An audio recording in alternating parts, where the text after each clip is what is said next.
কারণ আমি জীবনে কাউকে জোর করে ধরে রাখতে চাই না।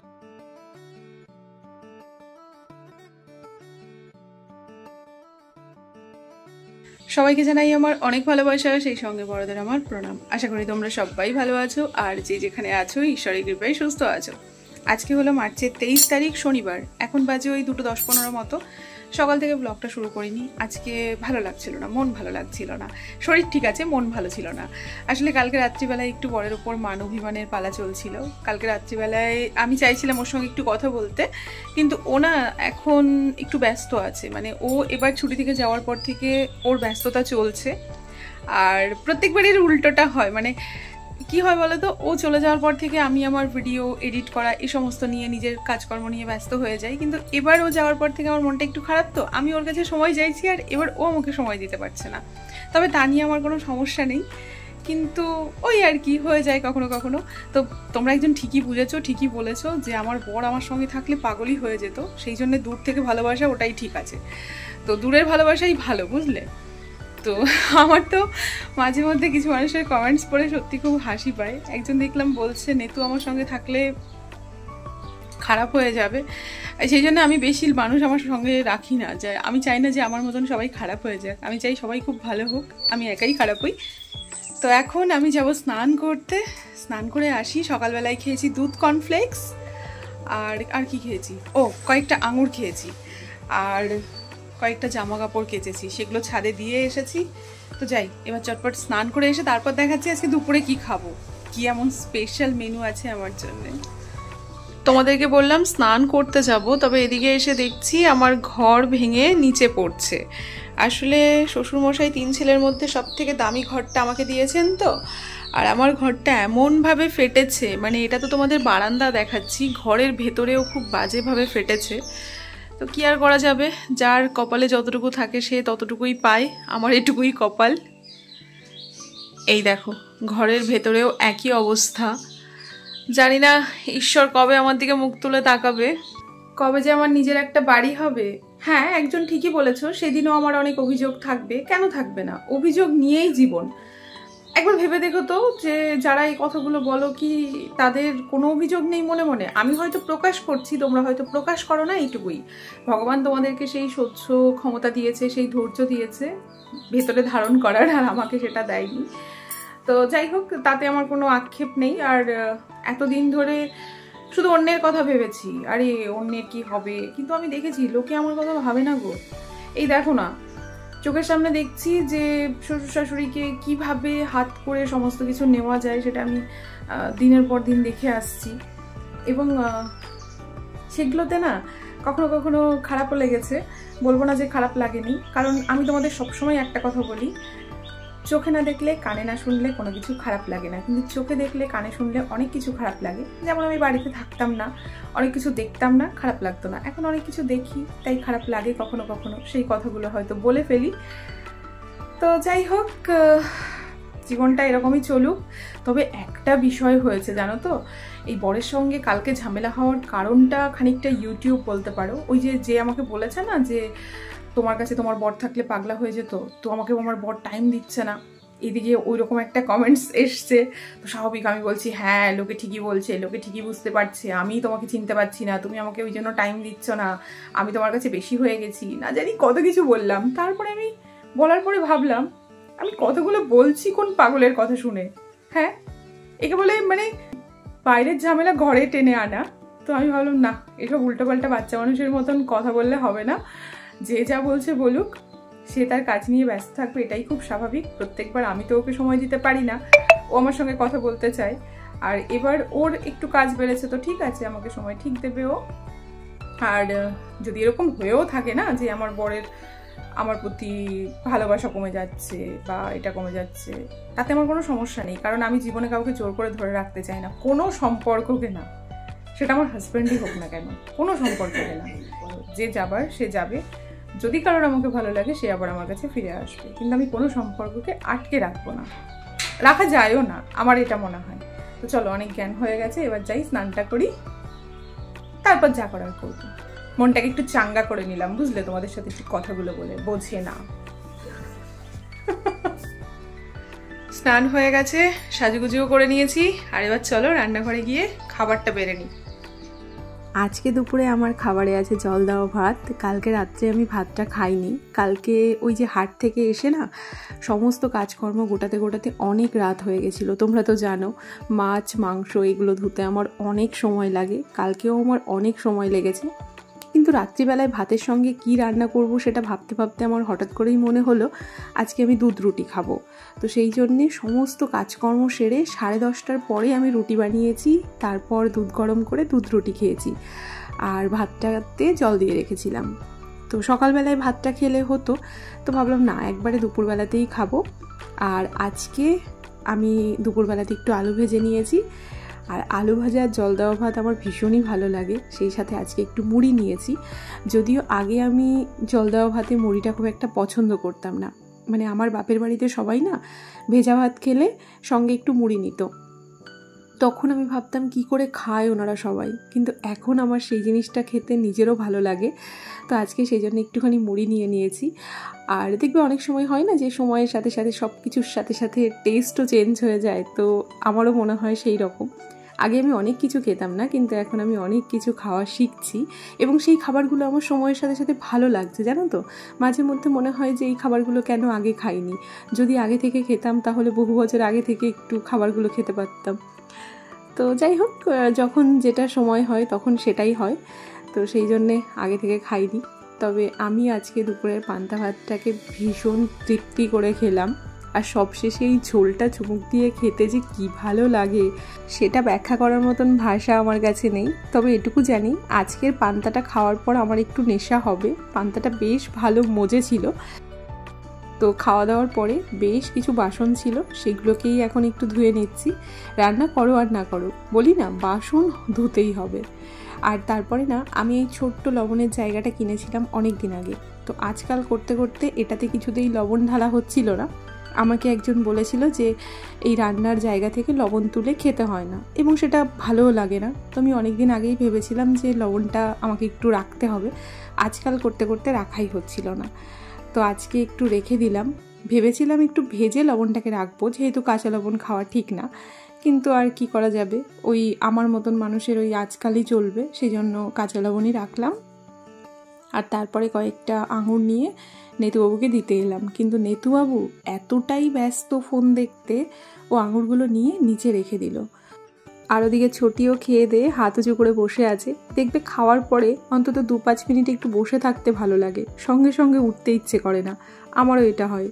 তো আমি এখন চলে এসেছি একটু অর্কবাবুদের বাড়িতে, আর এসে দেখছি অর্কবাবু কান্না করছে, তো ওকে একটু কোলে নিয়ে ঘুম পাড়ানোর চেষ্টা করছি। আর ওদিকে আমাদের অপুবাবু এখন স্নান করে এলো। আমার শ্বশুরবাড়িতে দেখো কত লোক, তার উপরে কাকিমাদের বাড়িতেও এখনও জয়েন্ট ফ্যামিলি, তাও অর্কবাবুকে নেওয়ার লোক মাঝে মধ্যে কম পড়ে যায়। বেশ খানিকক্ষণ আগে আখি অর্ককে নিয়ে আমার কাছে দিতে গেছিলো, তখন আমি একটু কাজ করছিলাম, মানে স্নান করতে ঢুকেছিলাম, যার জন্যে আমি ওকে নিতে পারিনি। তো সেই জন্যে খাওয়া দাওয়া করে আমি অর্কর কাছে এসেছিলাম, আর এখন অর্ককে কোলে নিয়ে আবার সামনের দিকে এলাম। দেখছি সবাই রসুন কাটছে, ছোটিও এখানে রসুন কাটছে। তো আমার না মাঝে মধ্যেই মনে হয়, জানো তো, যারা একা বাচ্চা সামলায় তারা কি করে সামলায়, বাড়িতে এতগুলো মানুষ তাই পেরে উঠছে না, আর সেখানে যারা একা বাচ্চা সামলায় তাদের না জানি কত কষ্ট হয়। তবে এটাও ঠিক, জানো তো, যে যে পরিস্থিতিতে থাকে না, ভগবান তাকে সেই পরিস্থিতির সাথে মানিয়ে নেওয়ার এবং সহ্য করার ক্ষমতা দিয়েই দেয়, কারণ সে জানে তাকে নিজেকেই সবটা করতে হবে, সেই জন্যে অজুহাত দেখানোর কোনো জায়গাই থাকে না। এখন তো প্রত্যেক দিন কারোর না কারোর রসুন আমাদের বাড়ির সামনে আসছে, আর সবাই মিলে কাটছে, আর এটা দেখতে তো আমার বেশ ভালো লাগে। আমি যখন সময় পাই টুক করে একটু চলে আসি। তবে হ্যাঁ, আমি শুধু দেখতেই আসি, কাটতে আসি না, কারণ একদিন কেটেই আমার অবস্থা খারাপ হয়ে গেছিলো। কাঁচা রসুনের গন্ধে আমার ভীষণ মাথায় যন্ত্রণা করে। যেদিন কেটেছিলাম সেদিন তো 9টার সময় শুয়ে পড়েছি, কখন যে ঘুমিয়ে পড়েছি আমি বুঝতেই পারিনি। তো তোমাদের তো কালকে বললাম আমাদের গরুটা, মানে আমার শাশুড়ি মায়ের গরুটা বিক্রি করে দিয়েছে। তো গরুটা নিয়ে গেছে, বাছুরটা রয়েছে। জানি না কেন বাছুরটাকে দেখে না আমার ভীষণই খারাপ লাগছিল। যখনই গায়ে দেওয়ানোর টাইম হচ্ছে, বাচ্চাটা ডাকছে, তো এটা দেখে খুবই কষ্ট হয়। এটাকেই বলে পরিস্থিতি। ওকে এখন পরিস্থিতির সাথে মানিয়ে নিয়ে মনিবের বাড়িতে থাকতে হবে, তাছাড়া কোনো উপায় নেই। ওর মার কাছেও যেতে পারবে না। তবে আমি একটা জিনিস কিছুতেই বুঝতে পারলাম না, যে গরুটাকে বিক্রি করে দিয়ে উনি বাছুরটা কেন রাখলো। আসলে গরুতে কিন্তু 4-5 কিলো করে দুধ হচ্ছিল। ওনার একটু পুষতে সমস্যা হচ্ছিল, কাজ করতে সমস্যা হচ্ছিল, তো সেই জন্য উনি গরুটাকে বিক্রি করে দিল। তো আমি বলেছিলাম বিক্রি করলে দুটোকেই করে দাও, মাকে আর বাচ্চাকে আলাদা করার কি আছে। আর সব থেকে বড় ব্যাপার হলো বাছুরটা এখনও মায়ের দুধ ছাড়েনি, কিন্তু না, যার যার মেন্টালিটি, ওনারা এটাই করলো। তো আমি এদিকে চলে এসেছি অর্কবাবুকে নিয়ে ঘরে। তো অর্কবাবুকে একটু শুইয়ে দেবো, বাচ্চা ঘুমিয়ে গেছে। তো আমি ভাবলাম যখন ঘুমিয়েছে তাহলে হয়তো বিছানায় শুয়ে থাকবে, কিন্তু শোয়ার সঙ্গে সঙ্গেই না উঠে পড়েছে। তো বলি না, অর্কবাবু কোলেই বেশি ঘুমোতে পছন্দ করে, নিচে শোয়ালেই ও উঠে যায়। তো আবার ওকে কোলে নিয়ে আবারও একটু ঘুম পাড়ানোর আমি চেষ্টা করছি, দেখি এবার একটু শুইয়ে দেখি যদি থাকে। তো দ্বিতীয়বার আবার ও উঠে পড়েছিল, তো আবার ওকে তুলে আবার ঘুম পাড়িয়েছি। তো তৃতীয়বারে শোয়ানোর পর ও ঘুমিয়েছে। তো ওর পাশে দুটো বালিশ দিয়ে দিয়েছি, আর এবার আমিও শুয়ে পড়লাম। ভাবছি অর্কর সঙ্গে একটু শুয়ে থাকি, না শুয়ে থাকলেও আবার উঠে পড়ে। তো এদিকে আমাদের অর্কবাবু উঠে পড়েছে আর খ্যান খ্যান করছে, আমার মনে হয় ওর খিদে পেয়েছে। যাই, ওর মার কাছে একটু ওকে দিয়ে আসি। অর্কবাবুকে ওর মার কাছে দিয়ে আমি চলে এসেছি ছাদে। সকালে যে জামা কাপড়গুলো মেলে দিয়ে গেছিলাম সেগুলোই তুলতে এসেছি। তবে এসে আমি দাঁড়িয়ে পড়েছি চাঁদটাকে দেখে। সামনেই তো দোল পূর্ণিমা আসছে, সেই জন্যে চাঁদ মামা না পাশ গাছের পেছন থেকে উঁকি মারছে। তবে ওনাকে দেখে আমার মনে হচ্ছিল আমি যেমন আমার কপালে একটা টিপ পরি, তেমনি আকাশের কপালে কেউ যেন একটা সাদা টিপ পরিয়ে দিয়েছে। তো দেখতে আমার বেশ ভালো লাগছিল। তো দাঁড়িয়ে দাঁড়িয়ে আমি বেশ খানিকক্ষণ ওনাকে দেখলাম। আর এদিকে জামা কাপড়গুলো একটার উপরে একটা চাপিয়ে দিয়ে গেছিলাম। কি করব বলো, বাড়িতে আমরা এতগুলো মানুষ, জামা কাপড় তো আর প্রত্যেক দিন কম হয় না। সেই সাথে এখন ছাদ ভর্তি রসুন, নিচে দিয়েও মেলার তার সেরকম নেই, ছাদেই যা একটু জামা কাপড় মেলা যায়, সেই জন্য একটার উপর একটা চাপিয়ে দিয়েছি। যতটুকু শুকিয়েছে শুকিয়েছে, যদি না শুকিয়ে থাকে তাহলে কালকে আবার মেলে দেব, তাছাড়া তো কোনো উপায় নেই বলো। জামা কাপড় মেলার জায়গা নেই বলে লাস্ট কয়েকদিন ধরে আমি ছাদে আসছিলাম না, তো সেই সাথে টবগুলোকেও দেখা হচ্ছিল না। তো কয়েকদিন ধরে তো বৃষ্টিও হলো, সেই জন্য টবগুলোতে জল দেওয়ারও কোনো ব্যাপার ছিল না। তো আজকে এসে দেখছি শাকের গাছগুলো বেশ বড় হয়েছে, তবে বালতির গাছগুলো একটু বেশি বড় হয়ে গেছে, মানে বলতে পারো খাওয়ার মতন হয়ে গেছে। তবে এখনই তুলবো না, আরও 2-5 দিন পরেই তুলবো। ঘরে এখন মোটামুটি যা আছে সেগুলোতে বেশ কিছুদিন চলবে। বালতির গাছগুলো বড় হওয়ার কারণ হলো গোবর সার, এটাতে গোবর সার বেশি আছে, কিন্তু টবের গাছগুলো অতটা বড় হয়নি, কারণ ওই টবের গাছগুলোতে না ছায়ের পরিমাণটা বেশি হয়ে গেছে। তো যা হয়েছে হয়েছে, চলো এবার নিচে যাই। নিচে এসে রসুনের বস্তাটা ঘরে নিয়ে এলাম। এটা আমি প্রত্যেক দিনই রোদে দিই, অনেক রোদ এখনও লাগবে এটাতে। আর তারপর জামা কাপড়টা ছেড়ে সন্ধ্যাটা লাগিয়ে দিলাম। লাস্ট যখন আমি বহরমপুর থেকে এসেছিলাম তখন আমি বহরমপুরের ঘরে যে ঠাকুরের ফটোগুলো ছিল সেগুলোকে আমি বাড়িতে নিয়ে এসেছিলাম। তো তোমাদেরকে দেখানো হয়নি, পুজো পার্বণ আমি তোমাদেরকে খুব একটা দেখাই না, আর আমি দেখাতে চাইও না। যেদিন আমার দেখানোর মতন পরিস্থিতি হবে সেদিনই আমি তোমাদের দেখাবো, বাকি আমার ভক্তিটা আমার কাছেই থাক। এদিকে নেতুবাবু চলে এসেছে আর নকুলদানা খেতে খেতে এসেছে, এখন আমার সঙ্গে একটু গল্পগুজব করছে, সেই সাথে একটু দুষ্টামিও করছে। এই বয়সের বাচ্চারা দুষ্টামি করবে এটা খুব স্বাভাবিক, সেটা কিন্তু অস্বাভাবিক নয়। তবে হ্যাঁ, ওর জেদটা একটু বেশি হয়ে গেছে, যেটা আমারও ব্যক্তিগতভাবে কখনো কখনো একটু খারাপ লেগে যায়, আমিও ওকে বকা দিয়েই দিই। আমি কিন্তু কখনোই নেতুবাবুকে ওর দুষ্টামিতে প্রশ্রয় দিই না, বরঞ্চ আমার মতন করে আমি বিষয়টাকে দেখি। আমি জানি না এতে ওর মা বাবা খারাপ ভাবে না ভালো ভাবে, সেটা আমি কিন্তু চিন্তা ভাবনা করি না। আমার যখন ওকে শাসন করার হয় আমি কিন্তু ওকে শাসন করি, কারণ আমি একটা জিনিসই মনে করি, আজকে আমার বাড়ির যদি বাচ্চা ভালো হয়, কাল যদি আমারও একটা বাচ্চা হয়, সেও কিন্তু একটা ভালো শিক্ষাই পাবে। তো আমি কখনোই চাইবো না যে ছোটির মেয়েটা খারাপ হোক। তো আমি সবসময় চাইবো নেতু যেন একটা মানুষের মতন মানুষ হয়, এটা আমি তোমাদের বলতে পারি। তো তোমাদের সঙ্গে কথা বলতে বলতে মাছে একটু নুন হলুদ মাখিয়ে রাখলাম, সেই সাথে কুমড়ো কাটলাম, ভাবছি কুমড়ো দিয়ে মাছ করব। যেহেতু আজকে দুপুরবেলায় রান্না করিনি, তো রাত্রিবেলায় একটু রান্না করতেই হবে। তো এদিকে মাছ ভাজতে বসিয়ে দিয়েছি, আর আজকে ভাবছি আমি এক্সারসাইজ শুরু করব। তো আজকাল পরশু করতে করতে শুরু করতেই পারছি না, আর একবার দেখবে কোনো জিনিস ছেড়ে দিলে না সেটা শুরু করতে খুব কষ্ট হয়। তবে হ্যাঁ, একবার যদি শুরু করে দাও তখন কিন্তু আর সমস্যা হয় না।